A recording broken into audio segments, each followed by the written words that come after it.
इसके लिए भी मैं आपका आभारी हूँ।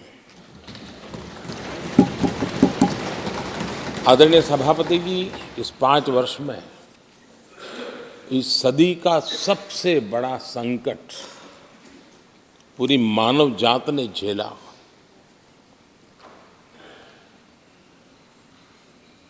कौन बचेगा, कौन बच पाएगा, कोई किसी को बचा सकता है कि नहीं बचा सकता,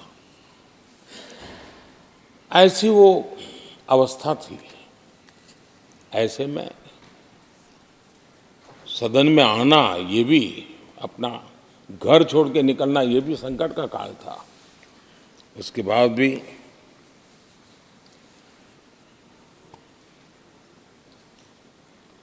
जो भी नई व्यवस्थाएं करनी पड़ी, आपने उसको किया।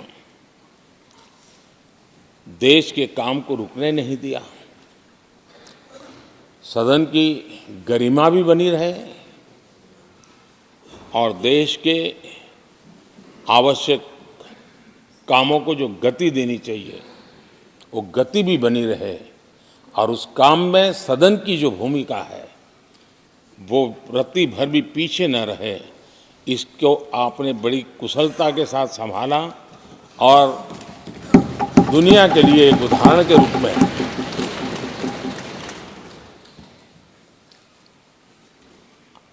आदरणीय सभापति जी, मैं माननीय सांसदों का भी इस बात के लिए आज एक बार आभार व्यक्त करना चाहता हूं कि उस कालखंड में देश की आवश्यकताओं को देखते हुए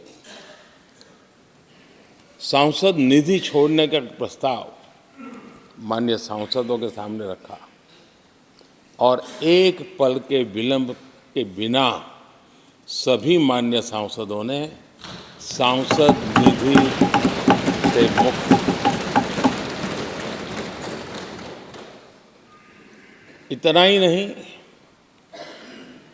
एक देशवासियों को पॉजिटिव मैसेज देने के लिए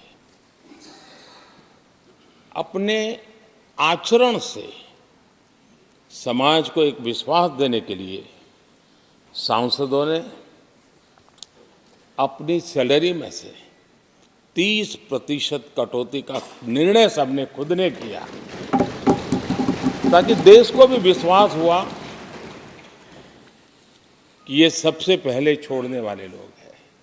और आदरणीय सभापति जी, हम सभी सांसद बिना कारण साल में 2 बार हिंदुस्तान के मीडिया के किसी न किसी कोने में गाली खाते रहते थे कि ये सांसदों को इतना मिलता है और कैंटीन में इतने में खाते हैं, बाहर इतने में मिलता है, कैंटीन में इतने में मिलता है, बाहर यानी पता नहीं बाहर नोट लिए जाते थे।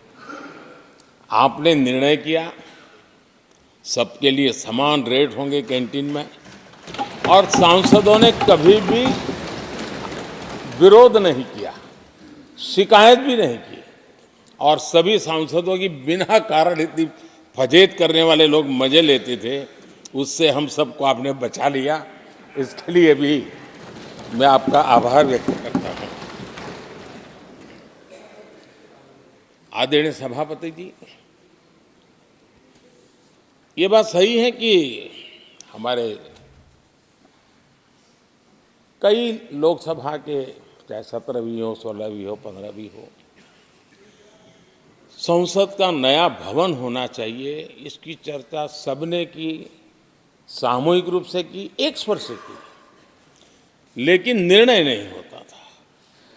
ये आपका नेतृत्व है जिसने निर्णय किया, चीज़ों को आगे बढ़ाया, सरकार के साथ अनेक मीटिंगें की, और उसी का परिणाम है कि आज देश को ये नया संसद भवन प्राप्त हुआ है।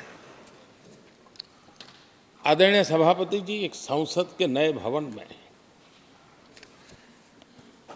एक विरासत का अंश और जो आज़ादी की पहली पल थी, उसको जीवंत रखने का हमेशा हमेशा हमारे मार्गदर्शक रूप में ये सेंगोल को यहाँ स्थापित करने का काम